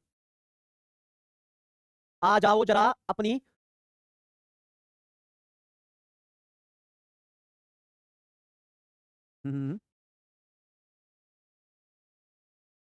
मिक्स इकोनॉमी पे, mix economy, in mix economy, देखो जी, मिक्स इकोनॉमी इंडिया के जैसा सिस्टम है, इसके अंदर थोड़ा बहुत रोल मार्केट का भी होता है, थोड़ा बहुत रोल गवर्नमेंट का भी होता है, दोनों मिलकर काम कर रहे होते हैं, राइट, दोनों मिलकर काम कर रहे होते हैं यहाँ पर। ठीक है, तो in mix economy the aim is to develop a system which try to include the best features of both. The aim is to develop a system, ऐसा सिस्टम डेवलप करने की कोशिश की जाती है मिक्स इकोनॉमी के अंदर जिसके अंदर कैपिटलिस्टिक इकोनॉमी और सोशलिस्टिक इकोनॉमी दोनों की फीचर्स दिखाई दे, दोनों की दिखाई दे, ध्यान रखना। ठीक है, तो एक होती है कंट्रोल्ड इकोनॉमी जिसको सोशलिस्टिक इकोनॉमी बोलते थे, देखो नया शब्द आया, एक होती है मार्केट इकोनॉमी, है ना। इसमें कोशिश की जाती है कि दोनों की डीमेरिट्स को एक्सक्लूड किया जाए, कुछ नुकसान सोशलिज्म के हैं, कुछ नुकसान कैपिटलिज्म के हैं, इनके नुकसान को अवॉइड करके दोनों के फायदे को मर्ज करके जो इकोनॉमी बनाई जाती है उसे बोलते हैं मिक्स इकोनॉमी, जो अप्रिशिएट करती है advantage of private enterprise and private property with Mphasis on self interest and profit motive. Mphasis का मतलब होता है फोकस, यानी private property, private enterprise, self interest और प्रॉफिट मोटिव, ऐसे एडवांटेजेस को भी ये एनकरेज करती है। तो जब हम मिक्स इकोनॉमी पढ़ेंगे तो पढ़ ही लेते हैं। हाँ, लिखा है mix economy is described by Schumpeter as capitalism is the oxygen tent. ये एक लाइन थी जो शुम्पीटर ने बोली थी भाई, इस लाइन का ध्यान रखना, पूछा सकता है कि capitalism is the oxygen tent है, यानी ऑक्सीजन क्या होती है, बहुत जरूरी चीज होती है, तो कैपिटलिज्म बहुत जरूरी चीज है। ठीक है, कैपिटलिज्म भी होनी चाहिए मिक्स इकोनॉमी के अंदर, है ना। According to him it is the only trick of the capitalist to cheat the working class by offering them some temporary advantage like social security, upliftment of the depressed class. कहता है कि Schumpeter कहता है कि mix economy एक ऐसा तरीका है जहां पर वर्किंग क्लास के साथ चीटिंग की जाती है, यानी काम तो सारा कैपिटलिज्म वाला होता है, बस थोड़ा बहुत सोशल सिक्योरिटी या फिर डिप्रेस क्लास को अपलिफ्ट करना, मतलब ऊपर उठाने जैसे सोशल टारगेट्स को भी पूरा किया जाता है। मतलब सरकार जो समाज की भलाई चाहती है वो थोड़ी बहुत करते हैं, लेकिन ज्यादातर तो कैपिटलिज्म वाला चक्कर चलता है, तो ये टेंपरेरी एडवांटेज होते हैं पब्लिक के लिए, ये शुम्पीटर का कहना है। ठीक है, उनकी अपनी पर्सनल थॉट है, लेकिन इसकी थॉट को हटाओ, काम पे आओ, फीचर्स पढ़ेंगे सबसे पहले मिक्स इकोनॉमी के फीचर्स, और मैं आपके लिए पहले कलर बना लूं। ठीक है जी, ठीक है जी, यहां लिखा है इतना मुझे बता दे। मिक्स इकोनॉमी के फीचर्स हम यहां देख रहे हैं, वापस अपना कलर वही लेकर आएंगे, कौन सा था, हरे वाला, हरे कैंटे वाला, हाँ जी ये। चलो जी, पहला को existence of private and public sector. Mix economy में प्राइवेट सेक्टर पब्लिक सेक्टर दोनों एक साथ एक्जिस्ट करते हैं, को एक्जिस्ट बोल दोगे, को एक्जिस्ट। कैपिटलिज्म में क्या था, प्राइवेट सेक्टर मेन है, सोशलिज्म में क्या था, कलेक्टिव ओनरशिप है, मतलब कलेक्टिव मतलब पूरे देश को सरकार बोला है, यहाँ क्या है, को एक्जिस्ट करता है। कहता है मिक्स इकोनॉमी के अंदर बेसिकली 3 सेक्टर पाए जाते हैं, एक ऐसा है प्राइवेट सेक्टर, प्राइवेट सेक्टर मतलब हम जैसे इंडिविजुअल्स ये अपना काम धंधा करते हैं, मैनेज करते हैं, खुद अपने काम धंधे को कंट्रोल करते हैं। एक होता है सरकारी सेक्टर जिसको बोलते हैं पब्लिक सेक्टर, ये गवर्नमेंट का सेक्टर है, कुछ ऐसी फर्म या इंडस्ट्री सरकार के द्वारा खुली हुई है जिस पर सरकार का कंट्रोल है, जैसे कि इंडियन रेलवे हो गया, इनका टेलीकॉम सेक्टर भी है, बीएसएनएल हो गया, ये चीजें इनके द्वारा चलाई जाती है। ठीक है जी, ओके रिपोर्ट है। ठीक है, और कुछ होता है कंबाइंड सेक्टर, ऐसे सेक्टर जहां पर सरकार और प्राइवेट सेक्टर दोनों ही है। It is a sector where both government and private enterprise have equal access, जहां पर दोनों है join hands to produce commodities and services leading to the establishment of joint sectors. यहां पर दोनों मिलकर काम कर रहे हैं, जॉइंट सेक्टर है, थोड़ा सरकार थोड़ा प्राइवेट, जैसे कि स्टेट बैंक ऑफ इंडिया है, आपको लगता है सरकारी बैंक है लेकिन इसके अंदर प्राइवेट शेयर होल्डर्स भी हैं। ठीक है, ये यहां पर जॉइंट सेक्टर में भी आप इसको काउंट कर सकते हो, बैंकिंग सेक्टर में भी काउंट कर सकते हो, हॉस्पिटल में भी ऐसा होता है, स्कूल देख लो, बहुत सारे प्राइवेट स्कूल है वहां पर जमीन सरकार की है लेकिन उसको चला रहे हैं प्राइवेट सेक्टर, राइट। तो ऐसी इकोनॉमी होती है, बस इसके इतनी फीचर्स है, इसके फायदे देख लो दोस्तों, इसके फायदे कैपिटलिज्म के फायदे हैं और सोशलिज्म के फायदे हैं, एडवांटेज के लिए तो नहीं है। तो यहाँ पर incentive to work and capital formation होती है, मतलब यहाँ पर इंसेंटिव दिया जाता है लोगों को काम करो, और कैपिटल फॉर्मेशन का मतलब होता है इन्वेस्टमेंट, तुम भी इन्वेस्ट करो भाई। कैपिटल फॉर्मेशन मतलब कैपिटल फॉर्मेशन, फॉर्मुलेशन, बनाना, मेकिंग। ठीक है, efficient and better use of resource, resource को बढ़िया तरीके से इस्तेमाल किया जाता है, मतलब डुप्लीकेशन को अवॉइड किया जाता है, डुप्लीकेसी मत करो यार, ऐसा हो जाता है। Consumer sovereignty and freedom of choice, consumers को बहुत सारी चॉइस भी प्रोवाइड की जाती है और कंज्यूमर की मानी भी जाती है, जो कंज्यूमर को चाहिए वो भी बनाया जाता है, मतलब ये तो सब कैपिटलिज्म में होता था, हाँ वो होता है यहाँ पर भी। ठीक है, incentive for innovation and technological progress, same benefit capitalism का। Advantage of economic planning and rapid economic development on the basis of plan priorities. देखो जी, स्टार्टिंग के 4 फायदे हैं, ये सारे कैपिटलिज्म के फायदे हैं। फिर यहाँ पर क्योंकि गवर्नमेंट का कंट्रोल भी है, गवर्नमेंट यहाँ इकोनॉमिक प्लानिंग भी करती है, तो इकोनॉमिक प्लानिंग के थ्रू इकोनॉमिक डेवलपमेंट के प्रोसेस को बहुत फास्ट यानी रैपिड स्पीड से बढ़ाया जाता है, प्लान की प्रायोरिटीज को देखकर। प्लानिंग करते हैं, प्रायोरिटी बनाते हैं कि सबसे पहले किसको अचीव करने की जरूरत है, दूसरे नंबर पे किसको, तीसरे नंबर पे किसको, रैंक कैसे देते हैं, और प्लान की प्रायोरिटी के हिसाब से अचीव करते हैं। विवेक एडमिनिस्ट्रेट का मतलब होता है कंट्रोल्ड, एडमिनिस्ट्रेटेड मतलब कंट्रोल्ड। ठीक है, ओके रिपोर्ट। ठीक है जी, अगला greater economic and social equality. अगर कंपेयर किया जाए कैपिटलिज्म से तो यहाँ पर उतनी इक्वालिटी नहीं होती, क्योंकि यहाँ पर सरकार भी पब्लिक के बारे में सोचती है, तो ये भी एडवांटेज तुम्हें सोशलिज्म का देखने को मिलेगा। और disadvantage of cut throat competition averted through government legislation, जैसे गला काट कंपटीशन होता है, बहुत खतरनाक कंपटीशन दो कंपनीज के बीच में हो रहा होता है, जो उसके डिसएडवांटेज होते हैं वो यहाँ पर कैंसिल कर दिए जाते हैं सरकार के कानून के द्वारा। गवर्नमेंट कुछ लेजिस्लेशन का मतलब होता है लॉज, कुछ ऐसे लॉज पास कर देती है जिससे कंपनियां आपस में इतना बुरा कंपटीशन ना करें जिससे रिसोर्सेज की बर्बादी हो और कंज्यूमर को नुकसान पहुंचे। ठीक है, केशव गांधी भाई चश्मा नहीं है, ये क्लास लेने की तो हालत हो नहीं रही। ठीक है, अभी लॉ फील कर रहा हूँ बस, हाँ 90% रिकवरी हो गई है, चश्मा भी आ जाएगा क्लास से, कोई नहीं। प्रिंस शर्मा एमसीक्यू करते हैं। इसके बाद इसकी डिमेरिट्स क्या है भैया, देखो जो कैपिटलिज्म की डिमेरिट्स है वो इसकी डिमेरिट है, यहाँ लिखी हुई है सारी। ठीक है, और जो सोशलिज्म की डिमेरिट है वो भी इसकी डिमेरिट है। ठीक है, पहले नंबर पे एक्सेसिव कंट्रोल बाय स्टेट, सरकार काफी सारी चीजों पर बहुत ज्यादा कंट्रोल दिखा देती है, जैसे कि हमारे देश के अंदर माइनिंग के ऊपर बहुत ज्यादा कंट्रोल दिखा रखा है। जब देश आजाद हुआ था ना तो सरकार के पास ही ज्यादातर इंडस्ट्रीज थी, कोई प्राइवेट प्लेन नहीं उड़ा सकता था। 1991 के बाद ये सब शुरू हुआ है, ज्यादातर चीजें सरकार ही कंट्रोल कर रही थी। ठीक है, वर्ल्ड में बहुत सारी कंट्रीज हैं जो अपने आप को मिक्स बोलती है लेकिन सरकार वहां पर ज्यादा कंट्रोल कर रही है। पुअर इंप्लीमेंटेशन ऑफ प्लानिंग, सरकार और प्राइवेट सेक्टर की जुगलबंदी कई बार सेट नहीं हो पाती, तो सरकार के जो प्लानिंग सिस्टम है वो इंप्लीमेंट नहीं हो पाते। अपने देश को देख लो। ठीक है, टैक्स रेट बहुत ज्यादा होते हैं, करप्शन हो जाता है, रिसोर्स वेस्टेज होते हैं। रिसोर्स वेस्ट कैसे होंगे भाई, रिसोर्स वेस्ट यहाँ पर अब देखो ना, जो चीज सरकार कर रही है वो प्राइवेट सेक्टर भी कर रहा है, किसी ना किसी का तो वेस्ट होगा ना। टेलीकॉम में जियो भी है, एयरटेल भी है, वोडाफोन भी है, बीएसएनएल भी तो है, कोई ना कोई तो रिसोर्स वेस्ट कर ही रहा है यहाँ पर। सरकार या तो ऐसा काम करे कि कोई प्रोडक्ट है वो बोले प्राइवेट सेक्टर सिर्फ तू बना, है ना। अब प्राइवेट सेक्टर को भी दे दिया, खुद भी बना रहे हैं, करप्शन तो चल ही रहा है यार यहाँ पर। तो प्राइवेट और सरकार दोनों है, सरकार की हेकड़ी खत्म नहीं होती, प्राइवेट सेक्टर उसको काम करवाने के लिए घुस दे देता है। ठीक है, तब हेकड़ी खत्म हो जाती है कि नहीं। अब देखो undue delay in the economic decision, इसी वजह से दोनों का कॉम्बिनेशन सेट नहीं बैठता, इसी वजह से इकोनॉमिक डिसीजन में हमेशा डिले होती है। ठीक है, और दिया हुआ दोस्तों poor performance of public sector, government की कंपनीज है वो नुकसान से जूझ रही होती हैं, सरकार की कंपनियां देख लो नुकसान में जाती हैं। बीएसएनएल का एग्जांपल ले लो, एमटीएनएल का एग्जांपल ले लो। अभी बीएसएनएल, जियो, एयरटेल 5G लॉन्च कर चुके हैं, गवर्नमेंट की कंपनी ने भी 4G लॉन्च किया है बीएसएनएल का, कमाल है, समझ लो।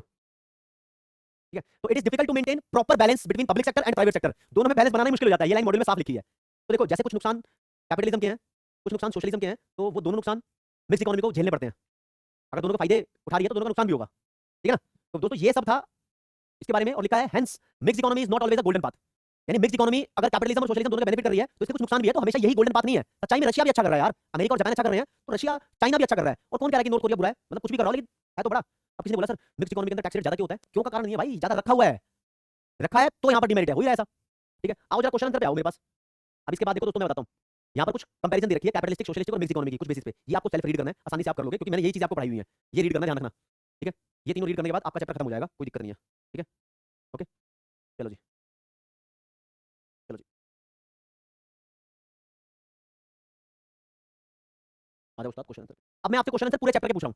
चैप्टर खत्म हो चुका है, लेकिन कॉन्फिडेंस तब आएगा जब आप इन क्वेश्चन के आंसर दे पाओगे। पूरे चैप्टर के मिक्स क्वेश्चन है, पहले लिखा हुआ है the business economics incorporate tool from other discipline. Business economics के अंदर दूसरे डिसिप्लिन के टूल्स भी होते हैं, जैसे कि maths, operation research, management theory, accounting. Therefore business economics की कौन सी फीचर्स का पता लग रहा है यहाँ से?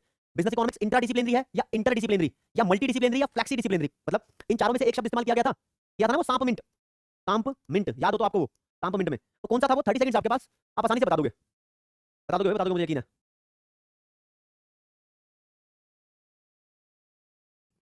कॉल करते हैं भाई तुम्हारी। बिल्कुल सही, विकास, प्रियांशु, मुकुंद, दीपक और विशाल देने सबसे जल्दी आंसर दिया है। आगे बढ़ते हैं जी, अगला। Business economic involve the element of dash. Business economics के अंदर माइक्रो इन्वायरमेंट आता है या मैक्रो इन्वायरमेंट आता है या दोनों आते हैं? दोनों ही आते हैं, थर्ड वाले के साथ जाएंगे, ठीक है। अगला, द ऑपरेशनल और internal issues to which economic theory can be. Macro environment आता है या दोनों आते हैं? दोनों ही आते हैं, थर्ड वाले के साथ जाएंगे, ठीक है। अगला, द ऑपरेशनल और internal issues to which economic theory can be directly applied related with. देखो जी, स्कोप ऑफ बिजनेस इकोनॉमिक्स पढ़ाया था, वहां से क्वेश्चन है कि जो बिजनेस के जो इंटरनल इश्यूज होते हैं उसको सॉल्व करने के लिए कौन सी थ्योरी को डायरेक्टली अप्लाई किया जा सकता है? माइक्रो इकोनॉमिक यानी माइक्रो माइक्रो इकोनॉमिक या मैक्रो इकोनॉमिक्स, कौन सी थ्योरी को डायरेक्ट अप्लाई किया जा सकता है? ये बताएंगे आप लोग, 30 सेकंड्स का है आपके पास।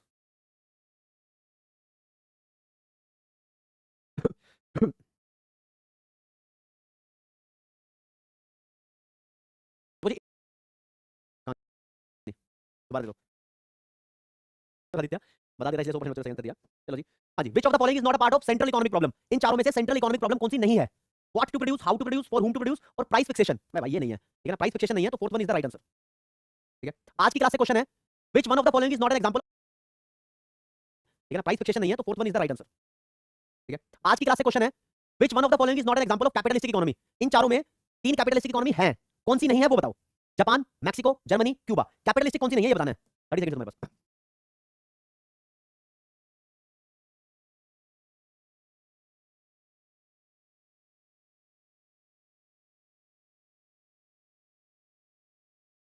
चलो जी उस्ताद, सिंधम, साम्या, अनिकेत और साहिल, बहुत बढ़िया भाई। अगला क्वेश्चन, कमांड इकोनॉमी का दूसरा नाम बताओ। Dash is also called as command economy. Socialist,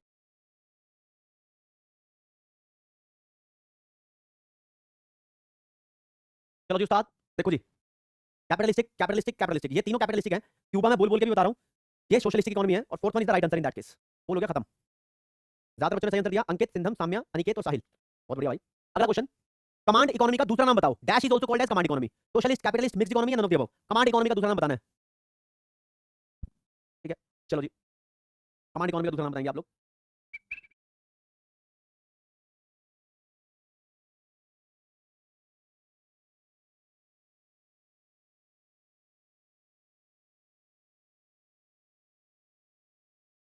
हाँ जी उस्ताद, command economy centrally planned economy को बोलते हैं, centrally planned economy. Very good Sindham ji, बहुत ही बढ़िया।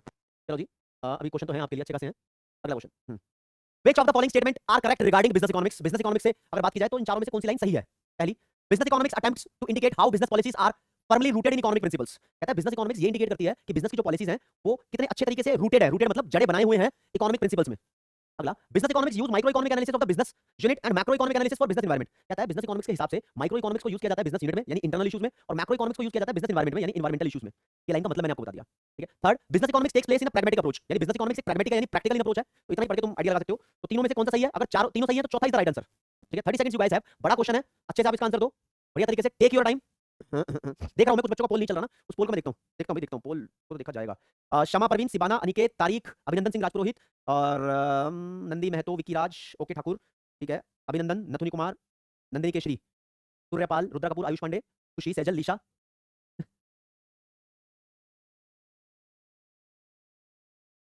ठीक। चलो जी उस्ताद। All are the right. देखो जी दोस्तों, बिजनेस इकोनॉमिक्स में हम माइक्रो को इंटरनल इश्यूज के लिए और मैक्रो को एक्सटर्नल इश्यूज के लिए कराते हैं। स्कोप में पढ़ा था बिजनेस इकोनॉमिक्स प्रैग्मेटिक है, अगर तुम्हें दोनों पे कंफर्म है, पहले वाले में श्योर भी नहीं हो तो ये टेक्निक बोलती है कि all of the above answer होगा, क्योंकि दो में तो पक्के श्योर हो।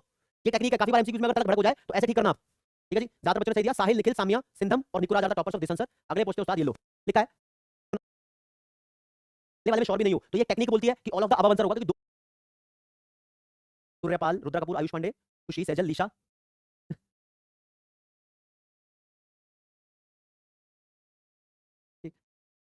चलो जी उस्ताद। All are the right. देखो जी दोस्तों, बिजनेस इकोनॉमिक्स में हम माइक्रो को इंटरनल इश्यूज के लिए और मैक्रो को एक्सटर्नल इश्यूज के लिए कराते हैं। स्कोप में पढ़ा था बिजनेस इकोनॉमिक्स प्रैग्मेटिक है, अगर तुम्हें दोनों पे कंफर्म है, पहले वाले में श्योर भी नहीं हो तो ये टेक्निक बोलती है कि all of the above answer होगा, क्योंकि दो में तो पक्के श्योर हो। ये टेक्निक है, काफी बार एमसीक्यूज में अगर तलक भड़क हो जाए तो ऐसे ठीक करना आप। ठीक है जी, ज्यादातर बच्चों ने सही दिया। को इंटरनल इश्यूज के लिए और मैक्रो को एक्सटर्नल।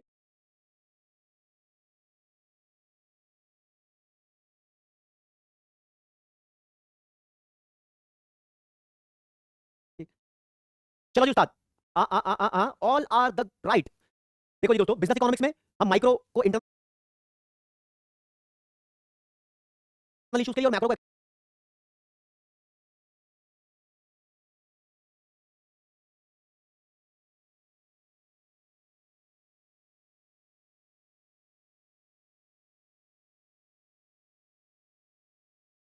एक्सटर्नल इश्यूज के लिए कराते हैं। स्कोप में पढ़ा था बिजनेस इकोनॉमिक्स प्रैग्मेटिक है, अगर तुम्हें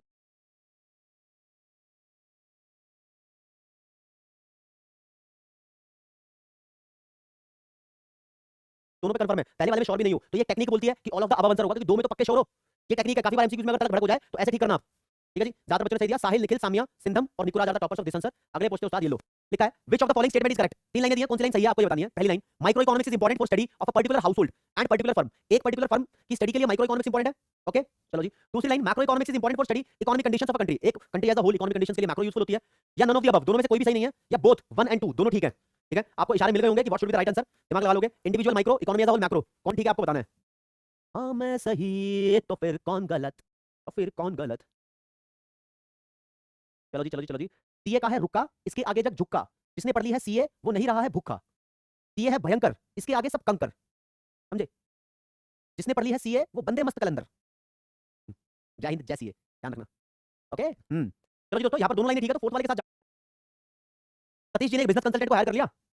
ठीक है, और वो उसको गाइड करेगा कि कैसे उसको अपना बिजनेस ग्रो करना है। तो the consultant visited the factory and suggested some changes with respect to staff appointment. तो जो कंसल्टेंट है उसने फैक्ट्री में विजिट किया और कुछ चेंजेस बताए स्टाफ से रिलेटेड, कि स्टाफ की अपॉइंटमेंट या फिर लोन की अवेलेबिलिटी और बहुत सारे चेंजेस बताए। तो ये अप्रोच कौन सी थी, ये अप्रोच माइक्रो इकोनॉमिक्स की थी या मैक्रो इकोनॉमिक्स की थी, या कोई भी नहीं थी, इन दोनों में से या दोनों थी, आपको बताना है। एक फैक्ट्री की बात हो रही है, पूरे देश की बात नहीं हो रही है, बताना है आपको। ठीक है जी।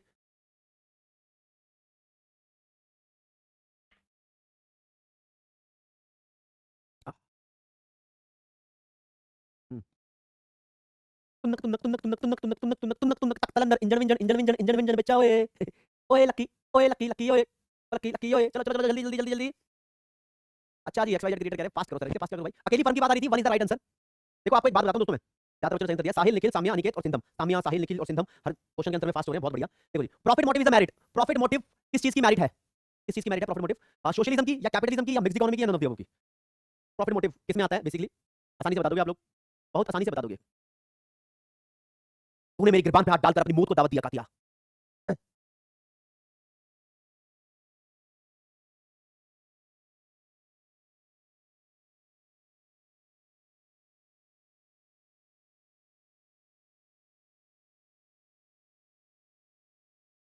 चलो जी दोस्तों, प्रॉफिट मोटिव तुम्हें पता है कैपिटलिज्म, कैपिटलिस्टिक इकोनॉमी की खास फीचर है। बिल्कुल, सबसे ज्यादा बच्चों ने साहिल, निखिल, अनिकेत, अदनान, सिंधम। अगर दोस्तों आप हमारा टेलीग्राम चैनल ज्वाइन करना चाहते हो तो इस पीडीएफ को डाउनलोड करके आप इस चैनल को स्कैन कर सकते हो। लेकिन मुद्दे की बात आप मेरी सुनो जरा ध्यान से। देखो, मेरे टीचिंग करियर के शुरुआती 4-5 साल की बात कर रहा हूँ, एकदम से ना मेरे फोन के अंदर मैसेज आया और लिखा था सर मैं सीए बन गया। मैं देखकर हैरान हुआ कि अरे किस बच्चे का मैसेज आया है। मतलब मैंने उसको बोला मैं आपको पहचान नहीं पाया, अपनी फोटो भेजो। जब उस बच्चे ने मुझे अपनी फोटो भेजी ना तो मैं देख के हैरान रह गया, दंग रह गया। अरे ये तो वही बच्चा है जिसके पापा छोले भटूरे की रेडी लगाते थे, इसके पास फीस देने तक के पैसे नहीं थे और ये सीए बन गया। इससे मुझे भी एक सीख मिली कि एक इंसान अपनी लाइफ के अंदर अगर बेजोड़ मेहनत करे, रिग्रेस एफर्ट करे और कठिनाइयों से भी लड़ने की कोशिश करे तो उसको सक्सेसफुल होने से कोई नहीं रोक सकता। हाँ, अगर आपको सक्सेसफुल होने से कुछ चीज रोकती है तो वो आपके शौक हो सकते हैं, वो आपके ऐसे एफर्ट हो सकते हैं जो आपको पढ़ाई से दूर लेकर जा रहे हैं, आपकी नींद भी हो सकती है, आपके आवारागर्दी करने वाले फ्रेंड्स तो नहीं बोलूंगा, आपका मन हो सकता है जो आवारागर्दी की तरफ ले जाए, है ना। बहुत सारी चीजें हो सकती है। लेकिन अगर तुम बोलोगे मेरा पढ़ाई में मन नहीं लगता, मेरे घर में वो हालात नहीं है कि मैं सही से पढ़ पाऊं, ये प्रॉब्लम नहीं है, ये तो तुम्हारा पर्सनल इशू है। समझे। जब उस बच्चे ने कर लिया तो क्या आप भी कर पाओगे, बिल्कुल कर पाओगे दोस्तों। बिल्कुल कर पाओगे। मैं आज की क्लास का आपको लीडर बोर्ड दिखाता हूं। नंबर 1 पे रहे हैं मुकुंद जी, जिन्होंने सारे क्वेश्चन के सही आंसर दिए हैं। फिर सिंधम, अनिकेत, सामिया, जीत, केतन, उन्नति,